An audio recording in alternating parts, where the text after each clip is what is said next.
Bismillahirrahmanirrahim. Assalamualaikum warahmatullahi wabarakatuh. Waalaikumsalam warahmatullahi wabarakatuh. Alhamdulillah.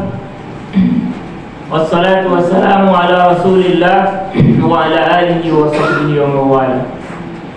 Ashhadu an la ilaha illallah wahdahu la syarika lah wa ashhadu anna Muhammadan abduhu wa rasuluhu la nabiyya ba'da. Allahumma salli wa sallim ala Muhammadin wa ala alihi wa sahbihi ajma'in wa man tabi'ahum bi ihsanin ila yaumiddin. Bapak-bapak, para pengurus Masjid Syura Pasar Benai, kemudian selanjutnya alim ulama, cerdik pandai, tokoh masyarakat, bapak-bapak, ibu-ibu, kaum muslimin, muslimat, jamaah Masjid Syura yang hadir di masjid yang kita cintai ini. Yang besar tidak bisa saya sebut gelar satu persatu, yang kecil pun tidak bisa saya sebut nama satu persatu. Namun kita terus berharap kepada Allah, mudah-mudahan seluruh kita yang hadir di Masjid Syura ini selalu mendapatkan lindungan dari Allah Subhanahu wa Ta'ala, terus dicurahkan rahmatnya serta karunia-Nya, hidayahnya terus menerus kepada kita untuk bisa terus meningkatkan ubudiyah kita kepada Allah Subhanahu wa Ta'ala. Amin, amin ya rabbal alamin. Baiklah bapak-bapak, ibu-ibu, saudara-saudara jamaah Masjid Syura yang dirahmati Allah Subhanahu wa Ta'ala.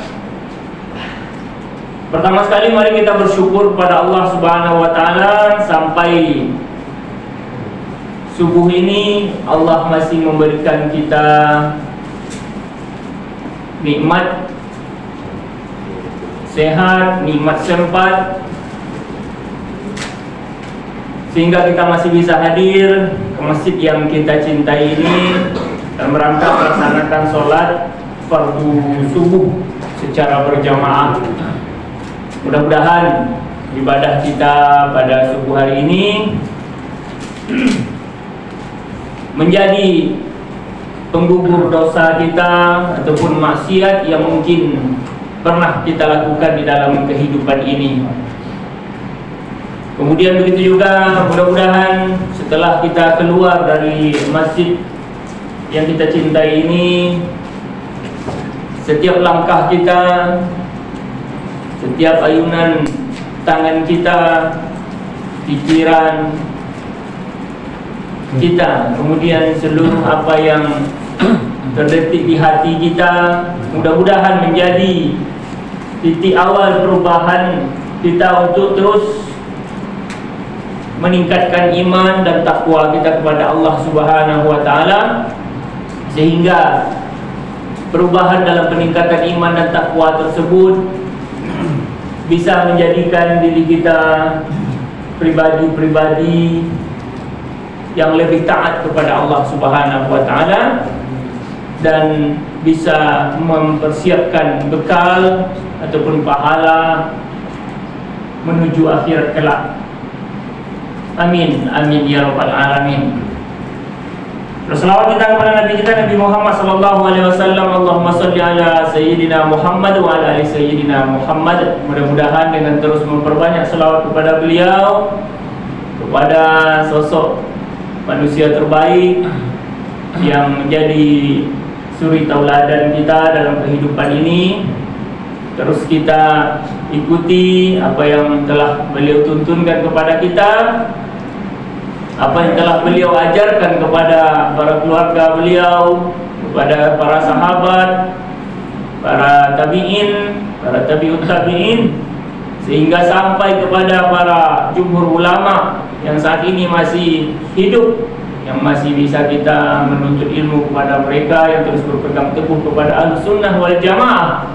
Mudah-mudahan dengan itu kita sebagai umat Nabi Muhammad SAW mendapatkan syafaat di yaumil akhir nanti. Amin, amin ya rabbal alamin. Apa kabar Bapak-bapak, Ibu-ibu jemaah, saudara-saudara Rambo, segala jemaah Masjid Surah, sehat? Alhamdulillah. Badan sehat, pikiran sehat, keluarga sehat, soku-soku pun sehat, insyaallah. Amin. Amin. Ada yang sakit. Ya mudah-mudahan kalau sakit segini mudah-mudahan disehatkan. Ini kan memang dia kudu pacu mungkin. Pacu mungkin agak sakit. Tapi yang yakin dan percaya bahwa apa ibu saudara-saudara Rambo yang di BNI, terutama di kelurahan BNI ini, lahir sehat insyaallah. Dan kedepannya semakin sehat lah. Amin. Pacu jalur tradisi Kuantan Sini ini ditonton oleh masyarakat beramai-ramai.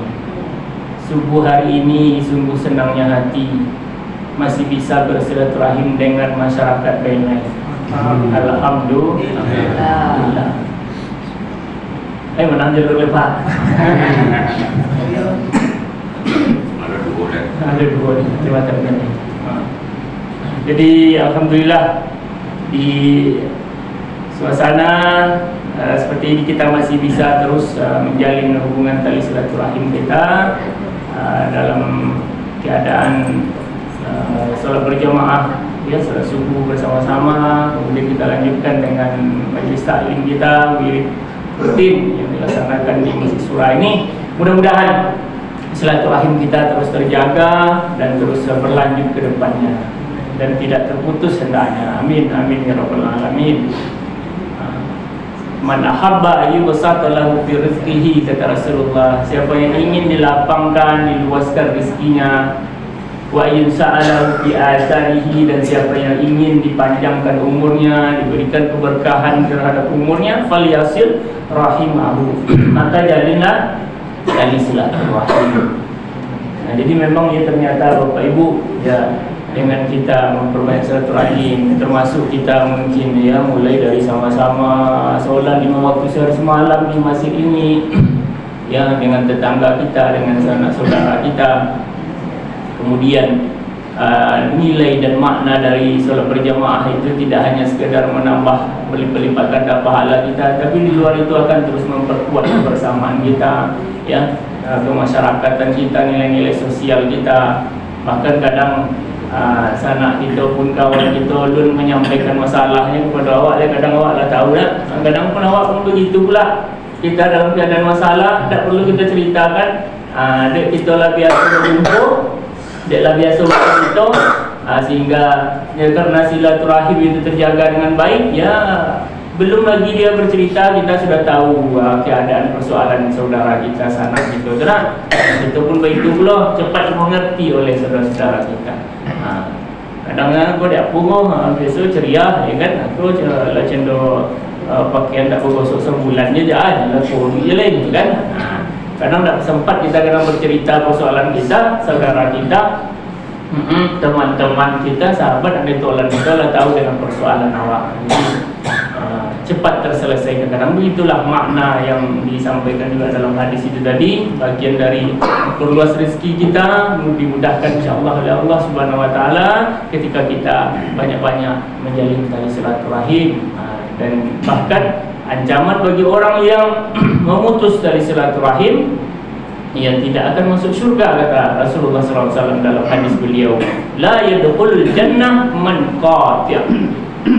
Tidak akan masuk surga orang-orang yang pemutus. Kata sahabat, man qati' ya Rasulullah, siapa yang kau maksud yang pemutus itu? Qati'ur rahim, orang-orang yang memutus tali silaturahim. Bapak Ibu yang dirahmati Allah Subhanahu wa taala, kita kinilah di bulan apa? Di bulan Agustus, bulan Masehi. Di bulan apa Bapak Ibu? Di bulan Safar, bulan Hijriah, bulan Safar. Kita bahas senyap dulu. Bulan Safar itu, bulan Safar. Kita kini lah di bulan kedua di tahun 1446 Hijriah. Jadi kita lah masuk di tahun baru, tapi lah di bulan kedua, ya, tahun baru, ya, baju baru belum mungkin lah. keluarga baru mungkin ada yang berkeluarga, jalur pun jalur baru soalnya kan ini bomber langsung bomber jalur baru. Kalau jalur situ kelurahan kan baru tidak baru Pak. Iya. Orang rumah tetap lama Pak. Jadi sofar apa itu sofar Bapak Ibu? Diambil dari bahasa Arab sofar. Kenapa dinamakan bulan sofar? Sifrun ini yang diambil dari kata sifrun. Kemudian ada ulama mengatakan diambil dari kata sofra. Itu ada dalam Al-Quran surat Al-Baqarah. Sifrun maknanya kosong, nol. Kalau bahasa awal nol. Kenapa dipertahankan nama ini oleh para ulama kita? Ya, nama sofar ini di dalam kalender Islam. Sofar, ya. Rupanya ternyata dulu orang-orang Arab ketika masuk bulan Safar, waktu bulan Safar ini, itu banyak yang merantau, banyak yang keluar dari kota Makkah. Jadi orang-orang Arab banyak, ada yang mencari pekerjaan, ya ada yang berbisnis, macam-macam pekerjaannya, berdagang, ya bacang sama bacang. Ya. Jadi ada berbisnis, bahkan Rasulullah pun sampai berbisnisnya ke Sam, gitu ya, keluar dari Makkah. Jadi ada yang ke medan perang, banyak di Poina ketika bulan Safar, sehingga seolah-olah kota Makkah pada waktu itu lah sofar, kosong, seolah-olah lah banyak ada orang lain lagi perang di Poina. Kemudian begitu juga diambil dari kata sofra. Mengapa sofra maknanya apa? Kuning. Sofra itu kuning. Jadi ternyata orang-orang Arab ketika itu banyak keluar, banyak koi merantau, banyak koi projo itu cari umi. Balik yang bawa umi. Umi itu warna kuning. Tapi tidak segala kuning ya. Tapi ya. Jadi itu. Jadi begitulah sofra. Jadi diambil dari kata sofra. Nah, mengapa pula para ulama mengatakan diambil kata dari sifrun, ya? Jadi sofar, karena ketika bulan sofar itu orang-orang Islam sudah melewati bulan Muharram. Jadi ketika bulan Muharram itu kan orang-orang Muslim memaknai bulan Muharram ini bulan yang mulia. Ketika kita beramal soleh di dalamnya, banyak berbuat kebaikan, itu dilipat gandakan. Jadi orang tahu bahwa bulan Muharram itu bagian dari 4 bulan yang dimuliakan Allah di dalam Al-Quran, itu dalam surat Taubah itu Bapak Ibu, diantaranya bulan Muharram. Jadi umat Islam tahu betul dengan kemuliaan bulan Muharram. Mereka banyak-banyak berlomba-lomba dalam berbuat kebaikan, beramal soleh. Kemudian mereka meninggalkan maksiat, meninggalkan dosa, ya. Tidak ada peperangan di bulan itu, menghindari kekurangan seperti di bulan itu, agar supaya dosanya pun tidak berlipat-lipat ganda. Karena ketika kita buat baik di bulan Muharram itu berlipat-lipat ganda pahalanya oleh Allah. Begitu juga sebaliknya, ketika kita buat salah, buat dosa, ganjarannya pun juga berlipat-lipat ganda oleh Allah. Jadi umat Islam berharap dan para ulama berharap ketika masuk ke bulan Safar, mereka benar-benar hendaknya kosong dari dosa-dosa dan maksiat, agar supaya istiqomah. Itu juga memotivasi di bulan itu disebut dengan bulan Safar. Nah, Bapak Ibu yang dirahmati Allah Subhanahu wa taala, begitu juga kita hendaknya ketika masuk kita bulan Safar dan bulan-bulan berikutnya, kita betul-betul kosong hendaknya dari dosa dan maksiat lain, dan ataupun kesalahan-kesalahan kita kepada sesama manusia hendaknya. Nah, Bapak Ibu yang dirahmati Allah Subhanahu wa taala, jadi bulan Masehinya kita berada di bulan Agustus. Tepat sekarang kita di tanggal 17 Agustus 2024.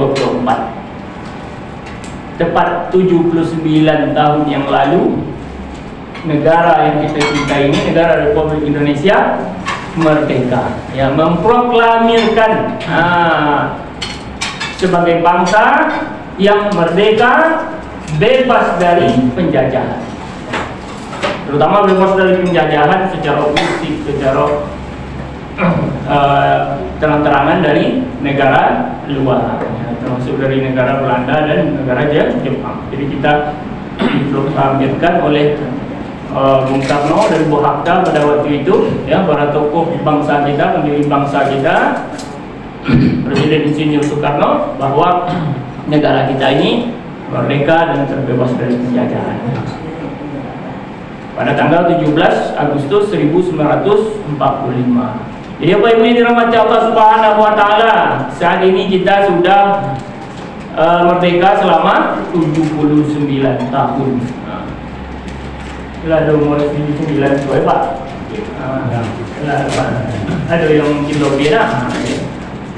Berarti ada yang mungkin juga yang merasakan bagaimana suasana di waktu-waktu memerdekakan bangsa ini ya Bapak ya. Nah, walaupun dirahmati Allah Subhanahu wa taala, ini adalah salah satu nikmat yang terbesar yang dirasakan oleh negara kita. Berkat rahmat Allah Subhanahu wa taala, negara kita dimerdekakan oleh Allah Subhanahu wa taala dengan ikhtiar-ikhtiar, usaha-usaha dari para pejuang-pejuang kita, para pahlawan kita, para syuhada kita, para ulama kita yang berperan besar terhadap kemerdekaan ini. Tidak hanya keringat, tidak hanya darah, tidak hanya tetesan air mata, bahkan nyawa pun mereka korbankan untuk memerdekakan negara kita ini Bapak Ibu, sehingga kita betul-betul bisa hidup dengan tenang, dengan rukun, tentram, baik dari segi keagamaan kita, pendidikan, budaya, ekonomi, alhamdulillah kita rasakan. Nah, Bapak Ibu yang dirahmati Allah Subhanahu wa taala, dan kita juga jangan lupa, karena kita sudah banyak lupa dengan sejarah, begitu juga kadang anak-anak cucu kemenakan kita, bahwa kemerdekaan yang kita raih, kebebasan dari penjajahan yang kita raih ya selama ini, yang dari dahulunya diperjuangkan oleh para pendahulu kita, itu tak terlepas dari berkat rahmat Allah Subhanahu wa taala dan peran dari para ulama-ulama kita, orang-orang Islam, orang-orang Muslim pada waktu itu yang kuat gairahnya, semangatnya terhadap jihad fi sabilillah, mempertahankan dan memerdekakan negara ini Bapak Ibu. Dan perlu kita juga ingatkan kepada diri kita dan kepada keluarga kita, mengapa dipilih tanggal 17 Agustus bertepatan pula pada tanggal 9 Ramadan ya Pak ya, tanggal 9 Ramadan 1364 Hijriah. Mengapa pula di tempat dipilih hari Jumat? Sengaja dipilih hari Jumat karena orang Islam tahu bahwa hari Jumat itu Sayyidul Ayyam, penghulunya sekalian hari, induknya sekalian hari. Mengapa dipilih bulan Ramadan? Karena para pejuang kita, ulama kita pada waktu itu tahu bahwa bulan Ramadan adalah Sayyidus Syuhur, penghulunya dari sekalian bulan, induknya dari sekian bulan-bulan yang paling dimuliakan oleh Allah Subhanahu wa taala Bapak Ibu. Bahkan seorang jenderal Sudirman pun ketika beliau begitu gigih, begitu semangat memperjuangkan kemerdekaan awak membakar, menggelorakan semangat para pejuang kita pada waktu itu, walaupun beliau dalam keadaan sakit ya Pak ya, sakit dalam sejarah itu kita baca sakit paru-paru, beliau menderita juga sakit, ada malaria, ada juga yang para sejarawan itu menceritakan pernah juga terkena TBC ketika itu dalam berjuang. Maklumnya Pak ya, bergerilya siang malam, jangan kita bayangkan seperti awak kira atau orang mana baik penerangan lampu ataupun orang hutan dan lain sebagainya, tidak ada somak dan lain sebagainya, jangan kita bayangkan seperti ini.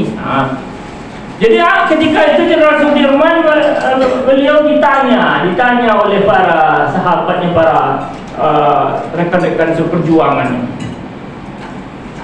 dengan melihat kegigihan kesungguhan Jenderal Sudirman itu Bapak Ibu, apa yang menjadi jimat engkau wahai Sudirman, Jenderal Sudirman, wahai Jenderal adalah jimat yang Jenderal Sudirman kan itu. Apa sebenarnya jimat Jenderal ini kan itu? Jenderal Sudirman menjawab, tak ada saya berjimat-jimat, ya. Tak ada saya berjimat-jimat dalam berjuang ni, katanya kan. Saya hanya sekedar tetap terus tak terputus dari berwudu. Tak putus dari berwudu rupanya salah satu kunci dari kesuksesan perjuangan itu, kata Jenderal Sudirman. Kemudian bertanya lagi dia yang lain, ya tak mungkin engkau tak punya jimat, katanya. Tak mungkin engkau tak ada pegangan atau apa. Ya. Apa kata Jenderal, saya hanya terus solat 5 waktu, tak lepas dari solat 5 waktu dan berzikir minta tolong kepada Allah Subhanahu wa taala. Dan begitu juga kita membaca dalam sejarah Bapak Ibu, ya begitu menggelora kumandang takbir dari Bung Tomo.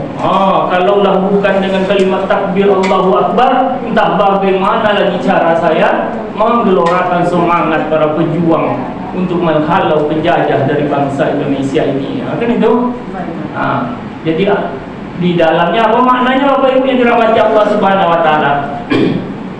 Bahwa para pejuang-pejuang kita dulu, para pahlawan-pahlawan kita, para syuhada kita, ya, orang-orang yang religius, orang-orang yang agamis. Makanya ketika di dalam proklamasi kemerdekaan Republik Indonesia itu disebutkan berkat rahmat Allah Subhanahu wa taala. Jadi memang betul-betul mereka hanya bergantung kepada Allah, berharap kepada Allah, la haula wala quwwata illa billah. Nah, artinya apa Bapak Ibu yang dirahmati Allah Subhanahu wa taala?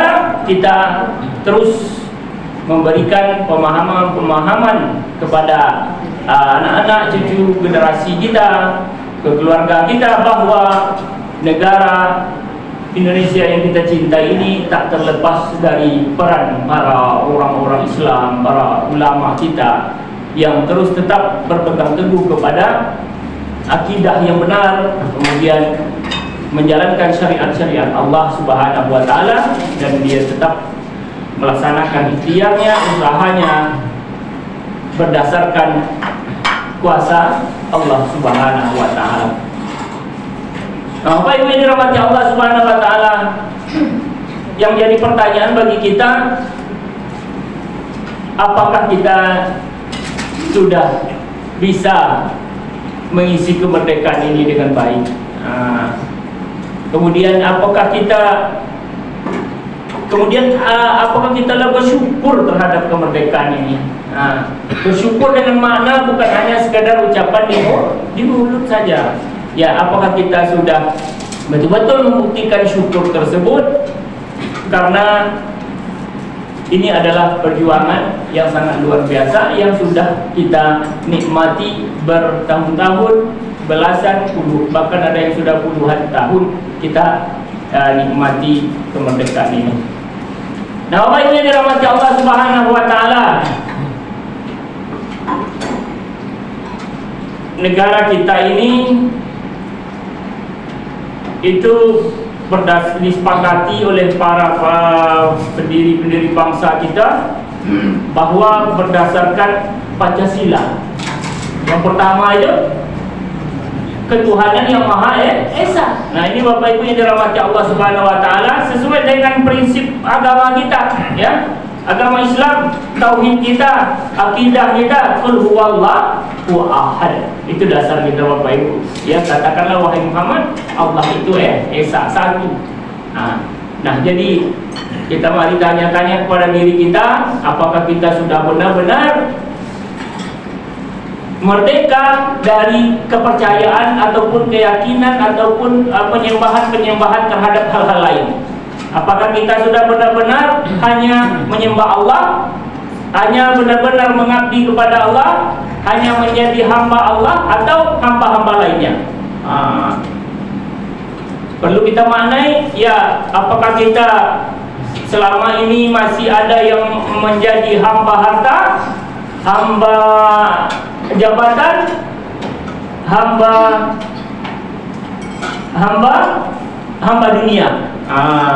yang mungkin hanya semata-mata tujuan kita hanya untuk dunia saja, atau malah sebaliknya bisa kita menyiapkan bekal di dunia untuk kehidupan akhirat dan berlandaskan iman kepada Allah Subhanahu wa taala. Maksudnya orang yang berhamba jadi hamba harta, ya mungkin karena sibuk mencari harta, ya mengumpulkan uangnya pagi, sore, sampai malam, sehingga membuat dia lalai dengan kewajiban dia kepada Allah Subhanahu wa taala. Dan bahkan mungkin harta yang dia dapatkan pun tidak dibelanjakan di jalan Allah, dia gunakan untuk dalam rangka yang tidak baik ataupun menimbulkan dosa dari harta yang dia miliki. Berarti itu kesibukan dia, kelalaian dia terhadap Allah Subhanahu wa taala, kesibukan dia mengurus harta dia, mencari hartanya tanpa menghiraukan kewajiban dia sebagai umat Islam.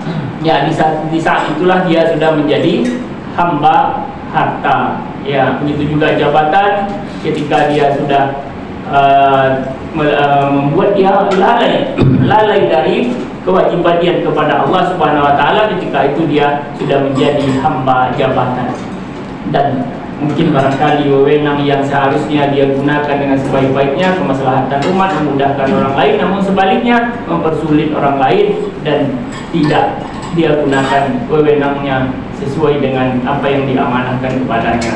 Nah, itu bagian dia sudah menjadi hamba jabatan dan menghalalkan segala cara untuk mendapatkan tersebut. Nah, itu juga hal-hal yang tidak baik.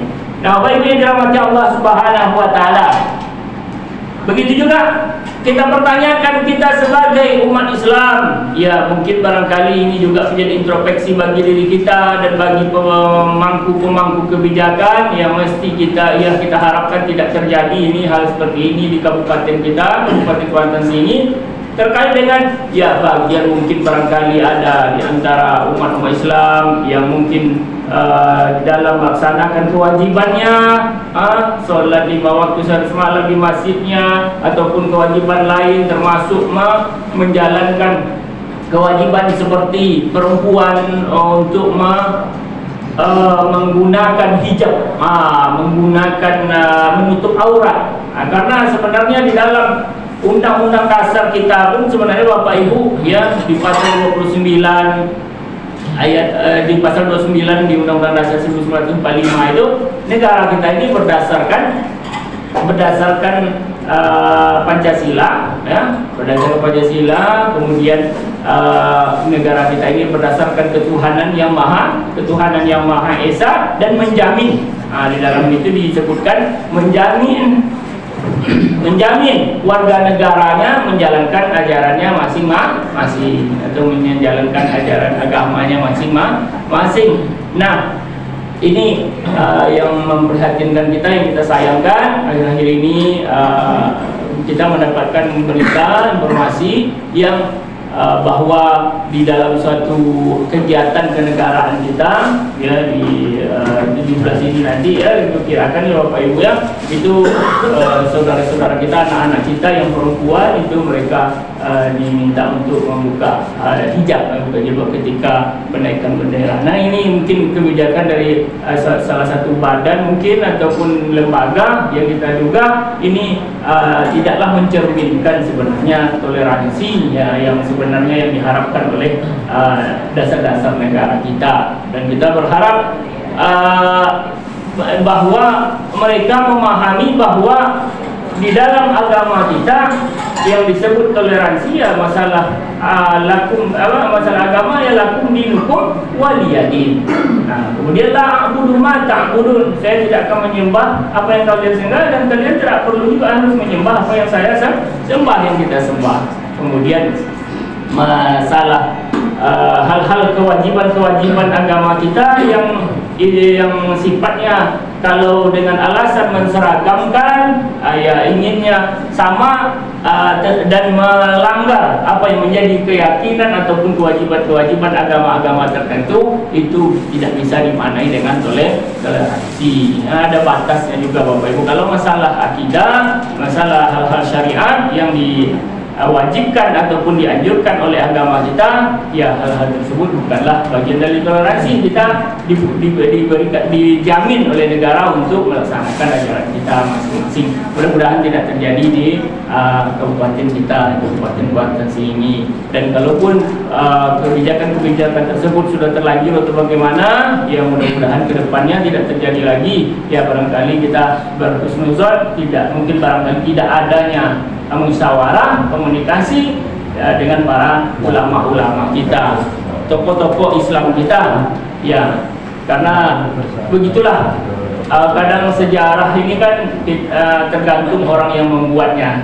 Kadang pun sesuatu yang benar itu bisa jadi salah karena yang membuat sejarahnya orang-orang yang salah mungkin. Begitu juga yang salah itu bisa benar karena yang membuat berita ataupun membuat sejarah itu juga orang-orang yang tidak benar. Jadi bisa diputarbalikkan oleh para sejarah. Dan ketika orang memahami dan tidak mempelajari bahwa seperti apa kesepakatan ataupun perundingan di dalam menentukan dasar-dasar negara kita tersebut, ya mungkin barangkali belum dikaji lebih mendalam lagi. Nah, jadi Bapak Ibu yang dirahmati Allah Subhanahu wa taala, begitu juga dengan apa yang terjadi saat-saat mungkin menghadapi hari-hari kemerdekaan ini. Sudah beberapa hari-hari sebelumnya, kemudian sampai sekarang itu sudah menjadi hal-hal yang sudah menjadi biasa tiap tahunan hal-hal yang berkaitan dengan memeriahkan ataupun menyambut ke hari-hari kemerdekaan kita. Tentu kita sebagai umat Islam, sebagai orang Muslim, sebagai orang yang mengaku bahwa Allah Subhanahu wa taala sebagai Tuhan kita, dan kita masih beriman dengan melaksanakan seluruh rangkaian-rangkaian iman itu, dan kita mempercayai bahwa akan ada hidup setelah mati, ada pertanggungjawaban yang akan kita pertanggungjawabkan di akhirat kelak. Tentu kita juga mesti bijak, mesti baik dalam menyikapi hal-hal seperti ini, ya. Ya termasuk barangkali aktif kegiatan-kegiatan macam-macam menyambut kemerdekaan itu, ya dengan di luarnya ataupun namanya bentuk syukuran.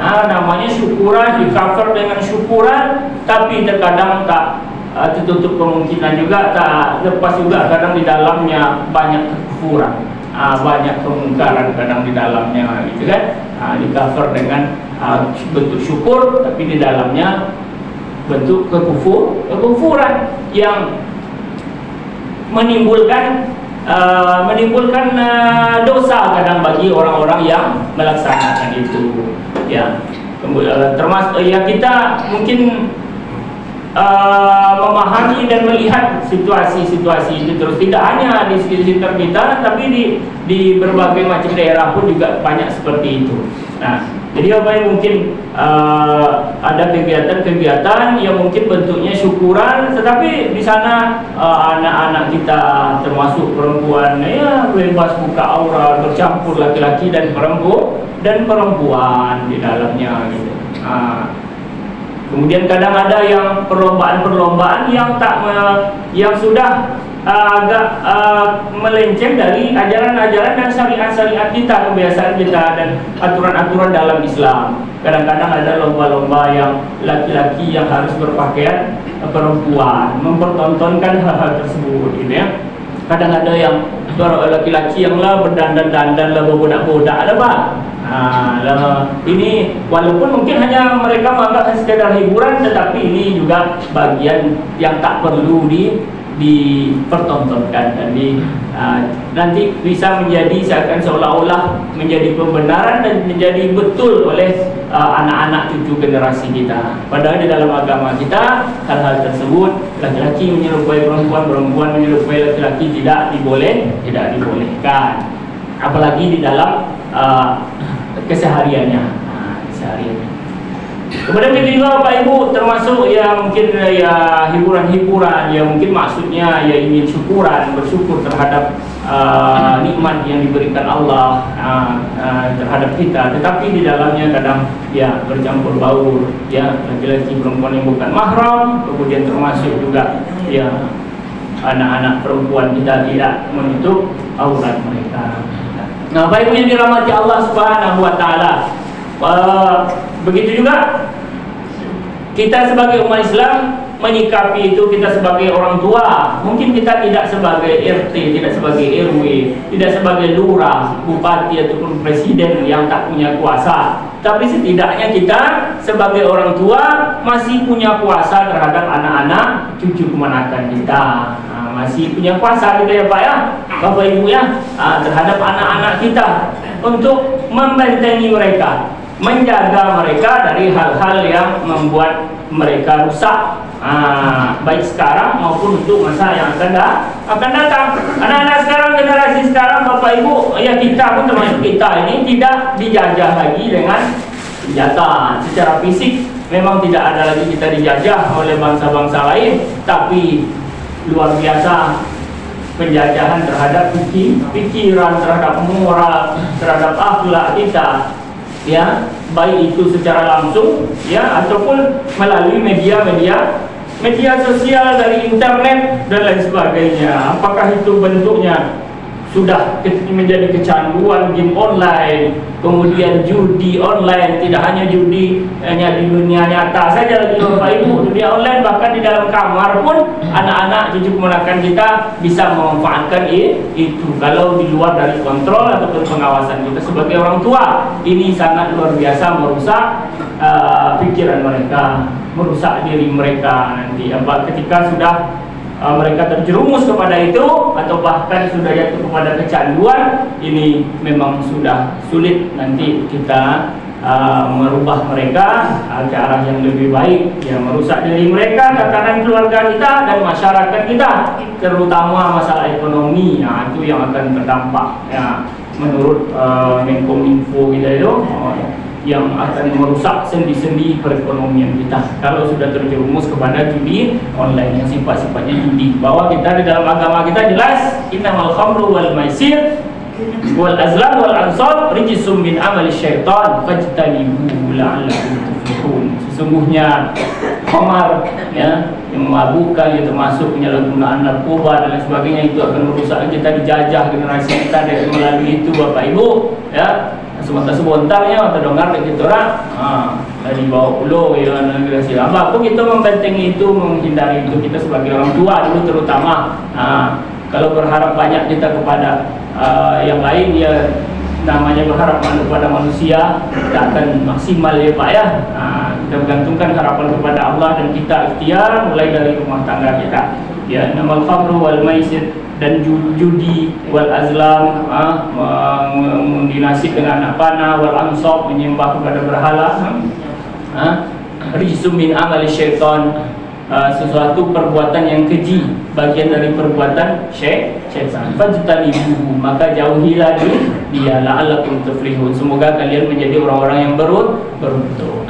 Nah, Bapak Ibu yang dirahmati Allah Subhanahu wa taala, banyak sekali yang mesti kita merdekakan, banyak sekali yang mesti kita bebaskan lagi ya, walaupun kita secara fisik, secara dijajah oleh bangsa-bangsa lain tidak ada lagi saat ini, namun membebaskan keluarga kita ya, anak-anak cucu keponakan kita dari hal-hal penjajahan pikiran, penjajahan moral, akhlak dan lain sebagainya itu ya, itu adalah bagian dari tanggung jawab kita sebagai orang tua.